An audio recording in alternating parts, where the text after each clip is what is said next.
बिस्मिल्लाहिर्रहमानिर्रहीम अस्सलाम वालेकुम। Myself Khizar Ahmed Usama MK preparation के प्लेटफॉर्म से आपसे मुखातिब हूँ। स्टूडेंट, इससे पहले हम थर्मल प्रॉपर्टीज़ ऑफ मैटर का जो एक लेक्चर है वो कर चुके हुए हैं, जिसमें हमने जो बेसिक लॉज हैं जो थर्मोडायनामिक्स को गवर्न करते हैं वो हमने उनको डिटेल से डिस्कस किया था। वो छोटे से छोटे लॉ से लेकर जो इंपॉर्टेंट बड़े लॉज हैं उन सबको डिस्कस किया था।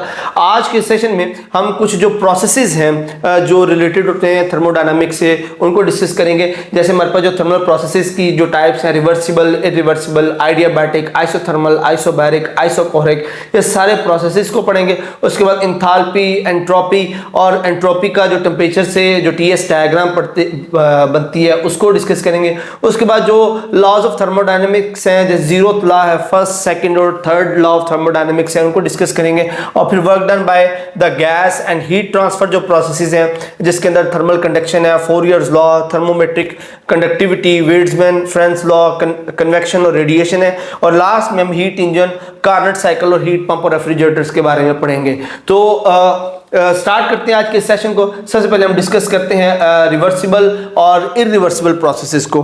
तो रिवर्सिबल ऐसे प्रोसेसेस होते हैं जो वापस आ सकते हैं, जो टर्न बैक हो सकते हैं, जो turn back to both the system and surrounding, जो वो अपनी ओरिजिनल पोजीशन में आ जाएं। यानी कि ऐसे प्रोसेसेस हैं कि जो प्रोसेस इनिशिएट होने के बाद जब आप उस प्रोसेस को रोकें तो वो सिस्टम भी और उसकी सराउंडिंग भी अपनी ओरिजिनल पोजीशन में आ जाए। फॉर एग्जांपल, जो हमारे पास एक स्प्रिंग सिस्टम है, अगर आप उसको एक्सट्रैक्ट करते हैं या उसको ऊपर की तरफ खींच के ड्रॉप करते हैं तो ये वापस अपनी ओरिजिनल पोजीशन में सिस्टम भी और उसकी सराउंडिंग भी आ सकती है। इस तरह के प्रोसेस को हम जो है वो रिवर्सिबल प्रोसेस कहते हैं। इस तरह इरिवर्सिबल प्रोसेस ऐसे प्रोसेस हैं जो एक बार अगर स्टार्ट हो जाए तो वो कभी भी वापस अपनी ओरिजिनल पोजीशन पर नहीं आते। ना वो सिस्टम अपनी ओरिजिनल पोजीशन पर आता है और ना उसकी सराउंडिंग जो है वो अपनी ओरिजिनल पोजीशन पर आती है। इस तरह के लॉज को हम इरिवर्सिबल लॉज कहते हैं। ओके, फर्दर मूव करते हैं। अब हम बात कर लेते हैं आइडियाबैटिक प्रोसेस की। आइडियाबैटिक प्रोसेस क्या होता है? ये एक थर्मोडायनामिक प्रोसेस है जिसके अंदर जो हीट और मास का कोई ट्रांसफर नहीं होता। यानी कि एक ऐसा प्रोसेस है, ये प्रोसेस अकर हो रहा होता है, कोई प्रोसेस ये चल रहा होता है, तो अगर उसमें किसी हीट या मैटर का ट्रांसफर ना हो फ्रॉम सिस्टम टू सराउंडिंग या सराउंडिंग टू सिस्टम, कोई हीट या मैटर का ट्रांसफर ना हो, इस केस को, इस तरह के प्रोसेस को हम एडियाबैटिक प्रोसेस कहते हैं। अब एडियाबैटिक प्रोसेस, इसके अंदर भी रिवर्सिबल एडियाबैटिक प्रोसेस होता है। ये एक आइडियलाइज्ड थर्मोडायनामिक रिवर्सिबल प्रोसेस है जिसके अंदर जो work transfer of the system है वो फ्रिक्शनलेस होता है। ऑब्वियसली हम जहां पे बात कर रहे हैं कि किसी तरह का हीट या मैटर ट्रांसफर नहीं है, दैट मींस कि पूरे सिस्टम में किसी तरह का कोई हीट लॉस नहीं है, कोई उसके अंदर फ्रिक्शन उसके अंदर नहीं है। तो ये एक आइडियलाइज्ड प्रोसेस है। अब आइडियाबैटिक प्रोसेस के साथ हमें आइडियाबैटिक कंप्रेशन और आइडियाबैटिक एक्सपेंशन का भी पता होना चाहिए। यहाँ पे बात आपने ये याद रखनी कि ये ऐसी कंप्रेशन और एक्सपेंशन है जिसके दौरान कोई हीट या मैटर का ट्रांसफर नहीं होता। कहते हैं ऐसी कंप्रेशन जिसमें कोई हीट सिस्टम में ना ऐड की जाए ना सब्ट्रैक्ट की जाए, जिसकी वजह से ना उसकी इंटरनल एनर्जी चेंज हो, इसको हम आइडियाबैटिक कंप्रेशन कहते हैं। क्योंकि नॉर्मल कंप्रेशन के अंदर जब हम उसको कंप्रेस करते हैं किसी गैस को तो उसकी इंटरनल एनर्जी जो है वो भी चेंज हो जाती है और टेम्परेचर भी चेंज हो जाता है। बट अगर आइडियाबैटिक एक्सपेंशन की बात करें तो इसके अंदर ऐसी एक्सपेंशन है जिसमें किसी तरह का कोई हीट या कोई interaction by the system to the surrounding और by the surrounding to the system नहीं होता। इसको हम आइडियाबैटिक एक्सपेंशन कहते हैं। तो ये था हमारे पास आइडियाबैटिक प्रोसेस। नेक्स्ट जो हमारे पास है, यहाँ पे कुछ इसके आइडियाबैटिक प्रोसेसेस के कुछ ग्राफ दिए गए। एज यू कैन सी कि ये ऐसे प्रोसेसेस हैं जिनमें जो हीट ट्रांसफर किसी तरह का भी नहीं हो रहा है। यहाँ पे आप दोनों में देख सकते हैं कि जो हीट ट्रांसफर है दोनों प्रोसेस में वो 0-0 है। और इसके साथ साथ जो इंटरनल एनर्जीज में वो भी इंटरनल एनर्जीज भी जो है वो उसके अंदर वैसे ही रहती हैं। तो इस तरह के प्रोसेस जिसमें किसी तरह का सराउंडिंग और सिस्टम में किसी तरह का हीट ट्रांसफर ना हो, एडियाबैटिक प्रोसेस कहलाते हैं। अब उसके बाद आ जाते हैं आइसोथर्मल प्रोसेस। आइसोथर्मल प्रोसेस जो वो एडियाबैटिक के उलट है, यानी कि इस प्रोसेस में temperature of the system remains constant रहता है। यानी कि कि पूरे सिस्टम का जो टेम्परेचर कांस्टेंट रहता है, ये तभी पॉसिबल है कि अगर आप एक सिस्टम को एक्सटर्नल रिजर्वायर के साथ कनेक्ट कर दें। मतलब अगर सिस्टम एनर्जी को लूज करे तो वो सारी की सारी एनर्जी रिजर्वायर में ट्रांसफर हो जाए, और अगर सिस्टम जो वो एनर्जी को गेन करे तो वो एनर्जी रिजर्वायर से उसको प्रोवाइड की जाए। बट ओवरऑल जो एनर्जी है, ओवरऑल जो टेम्परेचर सिस्टम का वो रिमेन कांस्टेंट, वो कांस्टेंट ही रहे, उसको हम आइसोथर्मल प्रोसेस कहते हैं। इस तरह आइसोथर्मल एक्सपेंशन क्या होती है? अगर गैस जो है कोई एक्सटर्नल वर्क करे और एक अमाउंट ऑफ हीट जो है वो सप्लाई करे टेम्परेचर को मेंटेन करने के लिए, यानी कि यहाँ पर गैस जो है वो वर्क कर रही है एक्सटर्नल सिस्टम पर, और जब वो वर्क करेगी तो ऑब्वियसली कुछ हीट जो है वो इवॉल्व होगी और ये हीट जो है वो रिजर्वायर को शिफ्ट की जाती है। इस तरह की एक्सपेंशन को हम आइसोथर्मल एक्सपेंशन कहते हैं। और आइसोथर्मल कंप्रेशन क्या है? जिसमें work is being done on the gas. अब गैस पे वर्क डन हो रहा है, तो गैस पे वर्क डन करने के लिए जो हीट है वो रिजर्वायर से सप्लाई की जाती है। तो इस तरह ओवरऑल सिस्टम की जो एनर्जी और हीट है वो कंजर्व रहती है। यहां पर इस ग्राफ्स के अंदर आप देख सकते हैं कि जो सिस्टम का जो ओवरऑल एनर्जी है, इंटरनल एनर्जी सिस्टम की, वो यहां पर मेंटेन्ड है, आप देख सकते हैं। और जो उसके अंदर हीट ट्रांसफर हो रहा है, जो उसका एक्सटर्नल वर्क डन करते वक्त जो टेम्परेचर राइज हो रहा है या डिक्रीज हो रहा है, वो मेंटेन किया जा रहा है रिजर्वायर की मदद से। As you can see temperature में कोई डिफरेंस नहीं आ रहा। तो इस तरह के प्रोसेसेस को हम आइसोथर्मल प्रोसेस कहते हैं। नेक्स्ट हमारे पास आ जाते हैं आइसोबैरिक एंड आइसोकोहरिक प्रोसेस। आइसोबैरिक जो है वो एक ऐसा प्रोसेस है जिसमें प्रेशर ऑफ द सिस्टम जो है वो स्टे कांस्टेंट, कि total pressure, change in pressure वो जीरो होता है, कोई प्रेशर जो है वो चेंज नहीं होता।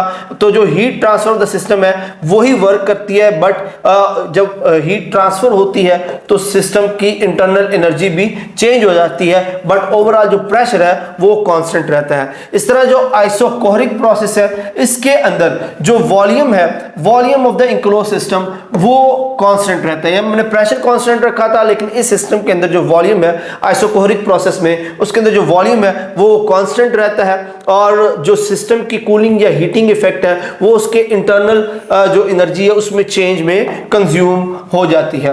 यहाँ पर आप देख सकते हैं आइसोबैरिक और आइसोकोहरिक प्रोसेस की सिमुलेशंस है। इसमें आप देखें कि जो ओवरऑल सिस्टम का इस इक्वेशन में आप देख सकते हैं कि सिमुलेशन के अंदर जो ओवरऑल सिस्टम का जो प्रेशर है वो कांस्टेंट है, और जो वॉल्यूम और डिक्रीज या इंक्रीज हो रहा है वो इन द सिस्टम हो रहा है। इसी तरह इसके अंदर जो वॉल्यूम ऑफ द सिस्टम है वो कांस्टेंट है, बट जो प्रेशर है वो उसमें चेंज हो रहा है। ये हमारे पास आइसोकोहरिक और आइसोबैरिक जो प्रोसेसेस हैं उनकी एग्जांपल्स हैं। नेक्स्ट हम बात करते हैं जी एंथैल्पी की। What is an enthalpy? Enthalpy is the sum of internal energy and product of pressure and volume. ये ऐसे इसको डिनोट किया जाता है, और ये इंटरनल एनर्जी और प्रेशर और वॉल्यूम के प्रोडक्ट का सम होती है, इसको हम एंथैल्पी कहते हैं। और अगर कोई प्रोसेस जो है वो कांस्टेंट प्रेशर पर अकर हो रहा हो, तो जो उसमें हीट इवॉल्व होगी वो चाहे एब्जॉर्ब हो या रिलीज हो, वो उसकी इंटरनल जो उसकी एंथैल्पी है उसको चेंज करने में इस्तेमाल होगी। यानी कि आप प्रोसेस के दरमियान जितनी भी हीट इवॉल्व हो रही है या एब्जॉर्ब हो रही है, तो ऑब्वियसली उसकी वजह से इंटरनल एनर्जी चेंज होगी, और अगर इंटरनल एनर्जी चेंज होती है तो एंथैल्पी चेंज होगी। इससे प्रेशर और वॉल्यूम में से अगर कोई भी कंपोनेंट चेंज होता है तब भी एंथैल्पी जो है वो चेंज होगी। और एक एंडोथर्मिक रिएक्शन के लिए कांस्टेंट प्रेशर के ऊपर जो एंथैल्पी चेंज है वो ग्रेटर देन जीरो होता है, बट फॉर एक आइडियाबैटिक प्रोसेस, क्योंकि आइडियाबैटिक प्रोसेस में किसी तरह का भी हीट ट्रांसफर नहीं होता, तो आइडियाबैटिक प्रोसेस के लिए जो चेंज इन एंथैल्पी है वो जीरो होगी। नेक्स्ट हमारे पास है जी एंट्रोपी। एंट्रोपी जो है वो असल में जो सिस्टम का डिसऑर्डर है उसकी मेजरमेंट है, या इसको दूसरे लफ्जों में हम कह सकते हैं जो वर्क डन के लिए एनर्जी अवेलेबल है। अब वर्क डन के लिए एनर्जी की अवेलेबिलिटी को कैसे हम इसके साथ एसोसिएट कर सकते हैं? अमूमन जो सिस्टम की ऑर्डरनेस होती है वहीं से ही उससे वर्क डन लिया जाता है। तो जिस तरह सिस्टम डिसऑर्डर होता जाएगा उसमें वर्क डन की जो एबिलिटी है या energy available for work done है वो भी रिड्यूस होती जाएगी। तो एंट्रोपी असल में मेजरमेंट ऑफ डिसऑर्डर है, और अगर हम डिसऑर्डर को मेजर कर सकते हैं तो हम ये भी मेजर कर सकते हैं कि उस सिस्टम की कितनी एनर्जी यूजफुल वर्क के लिए अवेलेबल होगी। जब आप किसी सिस्टम को हीट ट्रांसफर करवाते हैं, हीट उसको देते हैं। तो जिस तरह हम हीट उसको देंगे उसके अंदर जो डिसऑर्डर है या एंट्रोपी है वो बढ़ना शुरू हो जाएगी। और इसी तरह अगर आप उस सिस्टम के अंदर से एनर्जी को एब्जॉर्ब करते हैं तो उसकी जो एंट्रोपी है वो कम हो सकती है। अब यहाँ पर एक और चीज यहाँ पर देखने वाली है कि जो एडियाबैटिक प्रोसेस है, अब एडियाबैटिक प्रोसेस में चूंकि कोई हीट ट्रांसफर नहीं होता तो इसका मतलब है उसके अंदर चेंज इन एंट्रोपी भी जीरो होगी क्योंकि किसी तरह का कोई हीट ट्रांसफर नहीं है। बट रिवर्सिबल आइसोथर्मल प्रोसेस के लिए जो इसमें चेंज इन एंट्रोपी है वो हम इससे दे सकते हैं Q, यानी कि जो डेल्टा Q ओवर T से, क्योंकि एंट्रोपी जब चेंज होती है वो अमाउंट ऑफ हीट, ये अमाउंट ऑफ हीट है जो एमिट हो या एब्जॉर्ब हो, और उसके नीचे हम उस टेम्परेचर को डिवाइड करते हैं जिस टेम्परेचर की वजह से वो हीट एब्जॉर्ब या रिलीज हो रही है। ओके जी, फर्दर हम मूव करते हैं। हमारे पास आ जाता है जी, ये हमारे पास टेम्परेचर एंट्रोपी या टीएस डायग्राम है। इसमें आप देख सकते हैं कि इस टीएस डायग्राम में जब हीट सप्लाई की जाती है फ्रॉम S1 टू S2, जो एंट्रोपी चेंज आती है वो इस कर्व के जरिए दिखाई जा सकती है, और जो इस कर्व के नीचे वाला जो एरिया है ये हमें बताएगा कि कितनी हीट जो है वो एब्जॉर्ब हुई और सिस्टम में कितना वर्क हुआ। बट एक साइक्लिक प्रोसेस के लिए जब एक जो सब्सटेंस है वो एक कंप्लीट साइकिल के थ्रू कंप्लीट होता है तो उसका जो टेम्परेचर और एंट्रोपी है वो एक क्लोज लूप के जरिए रिप्रेजेंट की जाती है। क्लोज साइकिल के लिए जो लूप दिखाया जा रहा है ये क्लोज साइकिल की जो एंट्रोपी है उसको रिप्रेजेंट कर रहा है। अब इसमें क्या होता है कि इसका जो एरिया होगा ग्राफ का वो सारे का सारा ये वाला जो एरिया है ये हमें बताएगा कितनी हीट जो है वो एब्जॉर्ब हुई है, और इसी की यही एरिया जो हमें वर्क डन के बारे में भी बताएगा। अब यहाँ पे एक जो साइक्लिक प्रोसेस की डायग्राम दी गई है वॉल्यूम ऑफ प्रेशर का, तो इसकी 4 स्टेजेस जो है वो बनती हैं। इसको हम कार्नट साइकिल भी कहते हैं, आगे हम हीट इंजन के अंदर भी इसको पढ़ेंगे। अब इन 4 स्टेजेस के अंदर आप देख सकते हैं कि फ्रॉम स्टेज 1 टू 2 एक आइसोथर्मल एक्सपेंशन है, और आइसोथर्मल जो एक्सपेंशन होती है उसमें हीट ट्रांसफर होती है, तो उसकी जो एंट्रोपी होगी वो हम जो Q ओवर T यानी कि heat transfer per unit temperature, उससे हम इसको बताएंगे। उसके बाद जो 2 to 3 है ये हमारे पास एक आइडियाबैटिक एक्सपेंशन है, और आइडियाबैटिक एक्सपेंशन में कोई हीट ट्रांसफर नहीं होता, दैट इज व्हाई जो उसकी एंट्रोपी चेंज है वो जीरो होगी। और अगेन 3 to 4 हमारे पास फिर आइसोथर्मल एक्सपेंशन है, और अगेन इसकी जो एंट्रोपी चेंज है वो हम उसको इस फार्मूले से देख सकते हैं। और अगेन 1 to 4 जो है ये एक आइडियाबैटिक कंप्रेशन है, और आइडियाबैटिक कंप्रेशन में एंट्रोपी अगेन जीरो होगी। तो ये थी टीएस डायग्राम जो हमें वर्क डन के बारे में और एंट्रोपी चेंज और हीट एब्जॉर्ब के बारे में बताती है। ओके, जब हम जो थर्मोडायनामिक्स के लॉ है उनको 1 by 1 डिस्कस करते हैं। सबसे पहले हमारे पास है जी जीरोथ लॉ ऑफ थर्मोडायनामिक्स। अब ये हमें क्या कहता है कि अगर कोई दो सिस्टम फॉर एग्जांपल ए जो है वो थर्मल इक्विलिब्रियम के साथ है बी के साथ, और A also thermal equilibrium with the C, यानी कि एक ही सिस्टम दो डिफरेंट सिस्टम्स के साथ थर्मल इक्विलिब्रियम पर होगा तो वो दोनों सिस्टम्स भी आपस में थर्मल इक्विलिब्रियम पर होंगे। सेम जैसे आप मैथमेटिक्स में भी पढ़ते हैं A is equal to B and B is equal to C, then A is also equal to C। उसी तरह अगर एक सिस्टम दो डिफरेंट सिस्टम्स के साथ थर्मल इक्विलिब्रियम पर है तो वो दोनों सिस्टम्स भी आपस में थर्मल इक्विलिब्रियम पर होंगे। ओके जी, फर्दर मूव करते हैं। हमारे पास जो फर्स्ट लॉ ऑफ थर्मोडायनामिक है, फर्स्ट लॉ ऑफ थर्मोडायनामिक्स हमें क्या कहता है, ये असल में principle of conservation of energy है कि जो एनर्जी है ओवरऑल सिस्टम में वो कंजर्व रहती है। यहाँ पे ये कह रहे हैं कि algebraic sum of the contribution of the internal energy from all work done on or by the system and the quantity of heat enter or leave the system वो इसके इक्वल होती है कि total internal energy plus total work done ये उसकी overall heat के बराबर होती है। अब इन दोनों जो यहाँ पर सिमुलेशंस हैं इनमें आप देख सकते हैं कि जो वर्क डन होता है सिस्टम के ऊपर वो उसकी इंटरनल एनर्जी को राइज करता है। जैसे अगर हम इसको कंप्रेस करते हैं, अब हम सिस्टम के ऊपर वर्क डन इसके करते हैं इस कंप्रेशन के दौरान, तो आप देखेंगे कि इनका जो प्रेशर है, प्रेशर टेम्परेचर वो राइज हो जाता है। यहाँ पर आप देखें हम इसके अंदर को गैस मॉलिक्यूल्स जो पार्टिकल्स हैं उनको ऐड कर रहे हैं, और जब हम इसको कंप्रेस करेंगे यानी कि हम सिस्टम के ऊपर वर्क कर रहे हैं और उसको कंप्रेस करते हैं उस सिस्टम को, तो उनकी इंटरनल एनर्जी और जो प्रेशर है वो इंक्रीज हो जाएगा। ये वो प्रोसेस है जिसमें सिस्टम के ऊपर वर्क किया जा रहा है। But on the other hand जब सिस्टम पर सिस्टम की तरह से वर्क किया जाएगा, मतलब गैस जो है वो वर्क डन कर रही है सिस्टम के ऊपर और उसको एक्सपैंड करती है तो इसकी इंटरनल एनर्जी और जो प्रेशर है वो डिक्रीज हो जाएगा। ऑन दी अदर हैंड अगर हम गैस की इंटरनल एनर्जी को इंक्रीज करते हैं तो उसको एक्सटर्नली कोई हीट प्रोवाइड करते हैं तो उसकी इंटरनल एनर्जी इंक्रीज हो जाएगी। इस तरह अगर हम उससे हीट एक्सट्रैक्ट कर लें तो उसकी जो इंटरनल एनर्जी है वो रिड्यूस हो जाएगी। ये सारी चीजें जो है वो फर्स्ट लॉ ऑफ थर्मोडायनामिक्स जो है वो एक्सप्लेन करता है। उसके बाद हमारे पास आ जाता है जी second law of thermodynamics. Second law of thermodynamics हमें क्या बताता है, वो ये कहता है जी कि जो हीट है always flow spontaneously from hotter to colder region of the matter, कि हमेशा जो हीट फ्लो है वो हॉटर बॉडी से कोल्डर बॉडी की तरफ होगा और तमाम की तमाम जो हीट ट्रांसफर हो रही है जरूरी नहीं है कि वो आप उसको यूजफुल वर्क में कन्वर्ट कर सकें। ये सेकंड लॉ ऑफ थर्मोडायनामिक्स है और ये जो state of entropy of entire universe है उसको भी एक्सप्लेन करता है कि जो इंटायर यूनिवर्स की एंट्रोपी है ये कॉन्स्टेंटली इंक्रीज हो रही है और कभी भी उसको रिवर्स नहीं किया जा सकता। ये था जी सेकंड लॉ ऑफ थर्मोडायनामिक्स। उसके बाद थर्ड लॉ ऑफ थर्मोडायनामिक्स की तरफ चलते हैं।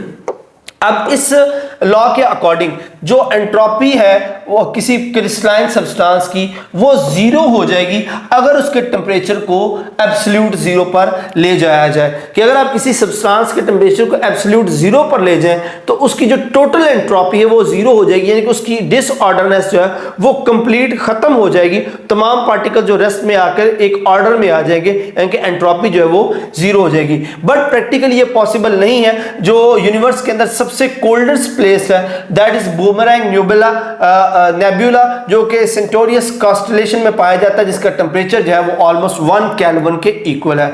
और अर्थ के ऊपर जो साइंटिस्ट अभी तक इंडिविजुअल सोडियम पोटेशियम एटम के जरिए जो कम से कम टेम्परेचर अटेन कर सके हैं वो 500 नैनो केल्विन है, जो ऑलमोस्ट करीब करीब है 0 केल्विन के, बट जीरो नहीं है। तो इतने कोल्ड टेम्परेचर पर आके अगर आप किसी तरह एब्सोल्यूट जीरो पर रीच कर जाते हैं तो एट दैट प्लेस उस पूरे मैटर की जो एंट्रोपी है वो जीरो हो जाएगी और वो कंप्लीट ऑर्डर में आ जाएगा।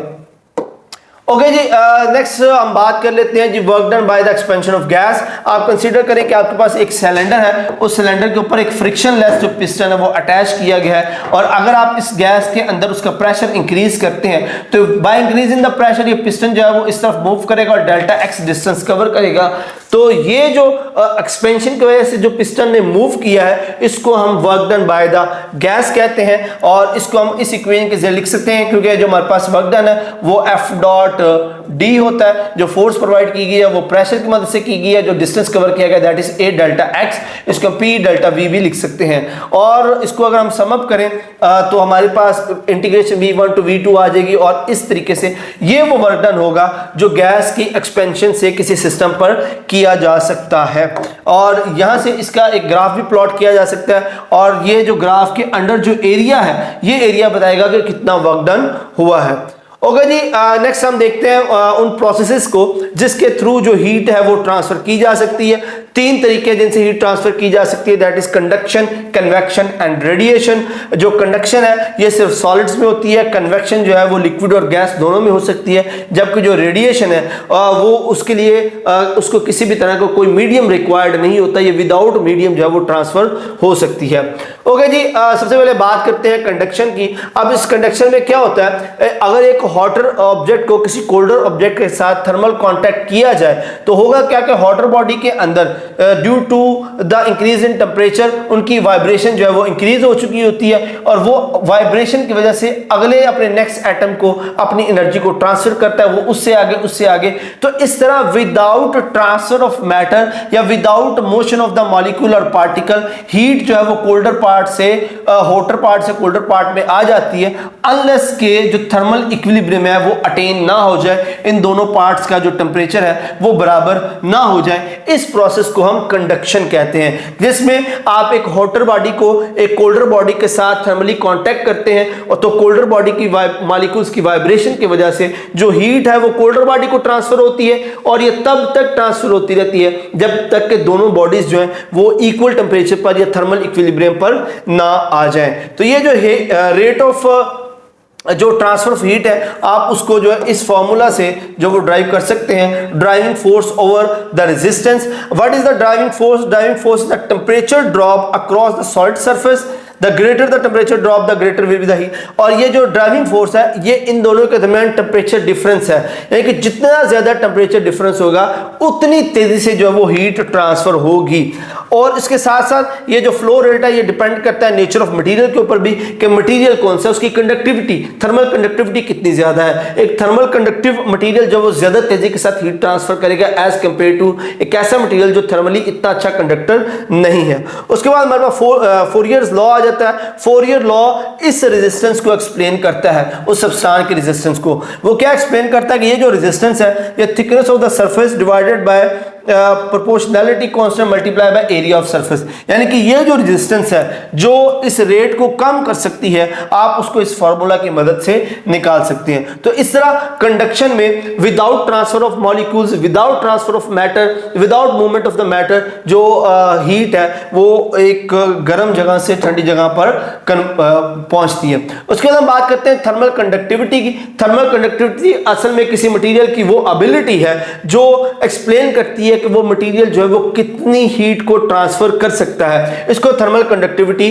कहते हैं। मैथमेटिकली आप उसको इस फार्मूला की मदद से फाइंड आउट कर सकते हैं, जिसमें जो K है वो कांस्टेंट है, A एरिया है और उसके बाद T ये टेम्परेचर डिफरेंस और L जो है ये लेंथ ऑफ द कंडक्टर है जिसमें आप हीट को ट्रांसफर करवा रहे हैं। अगर आप इसको कंपेयर करते हैं विद ओहम्स लॉ तो आप देख सकते हैं कि यहाँ पर जो I करंट है वो चेंज इन टेम्परेचर है, V थर्मल है वो चेंज इन टेम्परेचर और R जो है वो कांस्टेंट के इक्वल है। दैट मीन्स कि जो ये थर्मल कंडक्टिविटी है आप उसको इलेक्ट्रिकल कंडक्टिविटी, क्योंकि ओहम लॉ इलेक्ट्रिकल कंडक्टिविटी को रिप्रेजेंट करता है, तो that mean thermal conductivity somehow is similar with the electrical conductivity. तो हम ये डिड्यूस कर सकते हैं कि किसी मेटल के अंदर जिस तरह electrical conductivity through free electrons होती है तो पॉसिबली हम ये भी कह सकते हैं कि उस मेटल के अंदर जो फ्री इलेक्ट्रॉन्स हैं वो थर्मल कंडक्टिविटी के भी रिस्पॉन्सिबल हो सकते हैं। मतलब जो फ्री इलेक्ट्रॉन्स हैं वो थर्मल कंडक्टिविटी भी करवा सकते हैं। उसके बाद जी हम फर्दर मूव करते हैं, हमारे पास आ जाता है थर्मोमेट्रिक कंडक्टिविटी। थर्मोमेट्रिक कंडक्टिविटी क्या है? ये रेशियो है thermal conductivity to the thermal capacity per unit volume. इसको हम थर्मोमेट्रिक कंडक्टिविटी या डिफ्यूजिविटी भी कहते हैं। इस फॉर्मूले की मदद से आप इसको जो वो कैलकुलेट कर सकते हैं। यहाँ पर K जो है वो थर्मल कंडक्टिविटी है, rho is the density and C is the specific heat. जो यहाँ पर ये थर्मल कंडक्टिविटी K है उसकी वैल्यू को आप यहाँ से इस फॉर्मूले से फाइंड आउट कर सकते हैं। इसको हम थर्मोमेट्रिक कंडक्टिविटी कहते हैं किसी भी मटेरियल की। नेक्स्ट हमारे पास वेडमैन फ्रेंज लॉ है। वेडमैन फ्रेंज लॉ ये स्टेट करता है कि ratio of the thermal conductivity to the electrical conductivity in a material is direct proportional to temperature.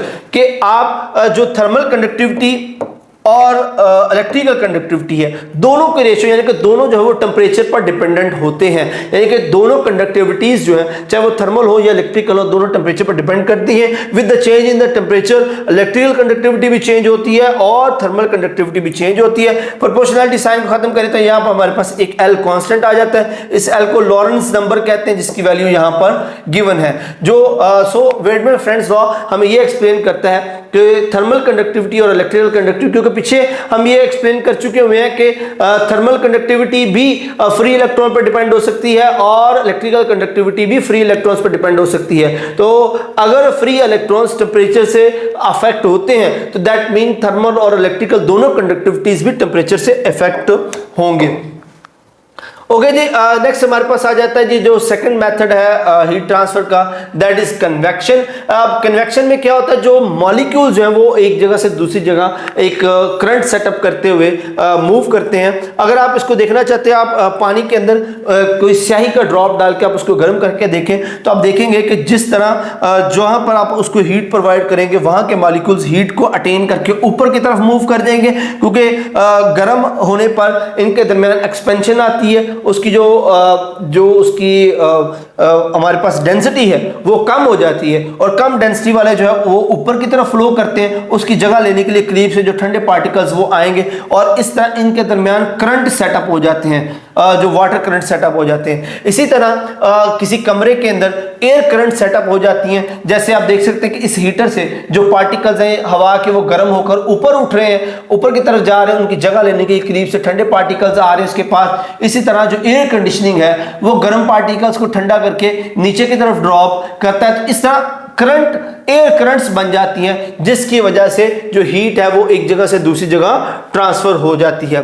अब इसकी जो दो टाइप्स हैं उनमें फर्स्ट है फोर्स्ड कन्वेक्शन। फोर्स्ड कन्वेक्शन में हम क्या करते हैं कि हम एक्सटर्नल किसी एजेंसी से जो ठंडे और गर्म जो बॉडीज हैं उनको मिक्स करने की कोशिश करते हैं, जैसे ठंडे और गर्म पानी को अब स्टीयर के जरिए हिला दे, उसको हम फोर्स्ड कन्वेक्शन कहते हैं। और नेचुरल कन्वेक्शन वही है कि फ्लूइड जो है वो करंट सेटअप के लिए, जैसे आप यहाँ पर इन एनिमेशन में देख सकते हैं कि वो करंट सेटअप्स के जरिए ही जो हीट है उसको ट्रांसफर करते हैं इस टेम्परेचर। और ये जो कन्वेक्शन है ये डिपेंड करती है हीट डिफरेंस के ऊपर कि कितना हीट डिफरेंस होगा। जितना ज़्यादा हीट डिफरेंस होगा उतनी ही तेज़ी से ये जो करंट्स है वो मूव करेंगे।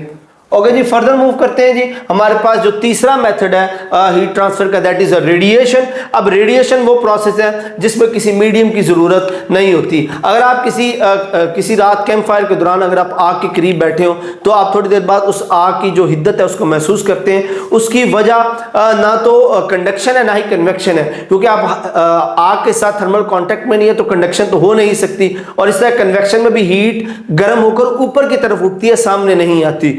तो इस एग्जाम्पल के अंदर जो हीट आप तक पहुंच रही है वो असल में रेडिएशन की सूरत में पहुंच रही है। और यहाँ पे रेडिएशंस कौन सी हैं? ये इलेक्ट्रोमैग्नेटिक वेव्स होती हैं जिनके थ्रू ये हीट आप तक पहुंचती है। सूरज की जो गर्मी है या स्टार से जो हमें गर्मी हमारे तक आती है वो इलेक्ट्रोमैग्नेटिक रेडिएशंस के जरिए ही वैक्यूम में ट्रैवल करके हम तक पहुंचती है। तो थर्ड टाइप जो वो इलेक्ट्रोमैग्नेटिक रेडिएशन है जिसके जरिए जो हीट है वो एक पॉइंट से दूसरे पॉइंट तक ट्रांसफर हो सकती है।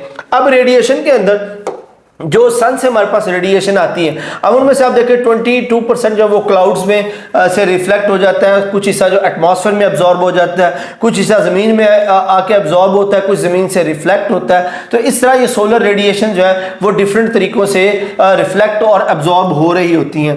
अब वो हिस्सा इस रेडिएशन का जो रेडिएशन ज़मीन पर फॉल करके एब्जॉर्ब हो जाती रिफ्लेक्ट होती हैं उसको हम कहते हैं रिफ्लेक्टिविटी, और इसको जाहिर करते हैं रो से। इसी तरह जो रेडिएशन का हिस्सा जो है वो ज़मीन में एब्जॉर्ब हो जाता है उसको हम एब्जॉर्बिटिविटी कहते हैं। ये एब्जॉर्बिटिविटी जो है इसको हम रिप्रेजेंट करते हैं अल्फा से, और उसके बाद जो हीट ट्रांसमिट हो जाती है उसको हम ट्रांसमिटिविटी कहते हैं।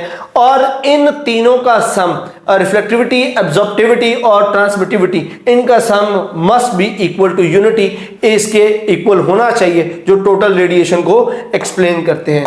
ओके जी, नेक्स्ट हम मूव करते हैं हीट इंजन की तरफ। हीट इंजन एक ऐसी डिवाइस है जो हीट को यूजफुल वर्क में कन्वर्ट करती है। हीट इंजन जो इसको हीट प्रोवाइड की जाती है उसमें एक सोर्स होता है जो हाई टेम्परेचर पर होता है और एक सिंक होता है जो लो टेम्परेचर पर होता है। तो सोर्स के जरिए हीट इसको प्रोवाइड की जाती है और हीट इंजन उसको यूजफुल वर्क में कन्वर्ट करता है, और बाकी जो रेजिडुअल हीट होती है, वेस्ट हीट होती है, उसको सिंक को प्रोवाइड कर देता है। अब हीट इंजन जो है वो हीट साइकिल पे काम करता है। तो 4 हीट साइकिल है, Rankine cycle, Otto cycle, diesel cycle and Carnot cycle, और इनमें जो सबसे फेमस है that is a Carnot cycle. अब हम जरा कार्नेट साइकिल को थोड़ा सा स्टडी करेंगे। इसका जो ग्राफ है वो आप पीछे भी डिस्कस कर चुके हैं। कार्नेट साइकिल असल में 4 हिस्सों पर, 4 फेजेस पर मुश्तमिल है। First one is 1 to B, that is an isothermal process. Isothermal जो एक्सपेंशन है इसके दौरान जो अमाउंट ऑफ हीट है वो एब्जॉर्ब होती है, और जो हीट है ये उसको प्रोवाइड की जाती है फ्रॉम द सोर्स, जो हाई टेम्परेचर वाला सोर्स है उससे ये हीट इसको प्रोवाइड की जाती है, और गैस जो है वो एक्सपैंड करती है। उसके बाद आ जाती है हमारे पास आइडियाबैटिक एक्सपेंशन, ये वाला फेज। इस एडियाबैटिक एक्सपेंशन के अंदर, ये वाला जो एडियाबैटिक एक्सपेंशन के अंदर ये एडियाबैटिक है, इसमें किसी तरह का कोई हीट ट्रांसफर नहीं होता और गैस एक्सपैंड होती है। उसके बाद हमारे पास आइसोथर्मल कंप्रेशन आ जाता है। दिस आइसोथर्मल कंप्रेशन, ये वाला जो पोर्शन है ये आइसोथर्मल है, इसमें भी हीट जो है वो दोबारा जो लो टेम्परेचर रिजर्वायर है उसको प्रोवाइड की जाती है। और लास्ट में हमारे पास आ जाता है एडियाबैटिक कंप्रेशन, जो बिल्कुल आखिरी हिस्सा है, इसके अंदर अगेन कोई हीट ट्रांसफर नहीं होता, ये एडियाबैटिक है और ये पूरा एक साइकिल है और सिस्टम जो है दोबारा अपनी ओरिजिनल स्टेट पर आ जाता है। इसको कार्नट साइकिल कहते हैं और ज्यादातर इंजन जो है वो इसी कार्नट साइकिल के ऊपर ऑपरेट करते हैं।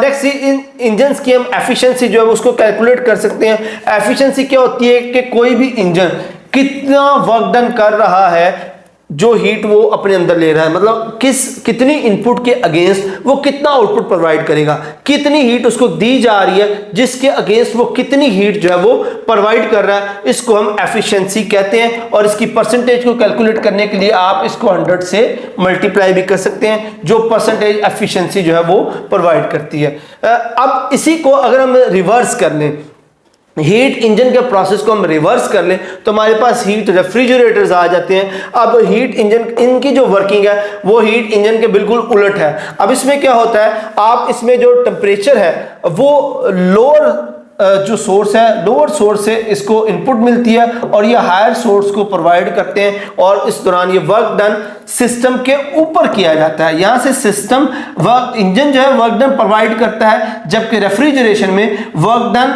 उसके ऊपर किया जाता है by the mean of some external agency like electric motor वगैरह। तो इनको हम रेफ्रिजरेटर या हीट पंप्स कहते हैं। So that's it for the session. यहाँ तक जो थर्मल प्रॉपर्टीज से रिलेटेड, जो थर्मोडायनामिक्स से रिलेटेड जितने भी लॉज या उसकी प्रॉपर्टीज या टर्म्स थी वो हमने सभी डिस्कस किए हैं। होपफुली ये सेशन आपके लिए बहुत मुफीद रहा होगा।